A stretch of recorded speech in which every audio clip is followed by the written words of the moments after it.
How the Bond scene happened according to the My London newspaper.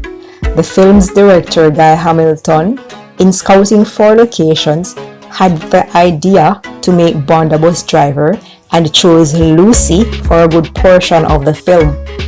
A former London Transport AEC Regent 3 was repainted blue and left Pinewood Studios for Liverpool Docks on the 19th of September 1972, where it crossed the Atlantic to Jamaica.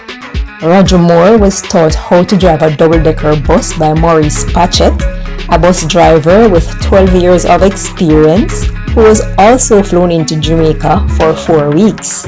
Patchett, who was from London Transport's Chiswick depot, spent 3 months preparing for the stunt, including taking Moore on a crash course on the Chiswick skid pad.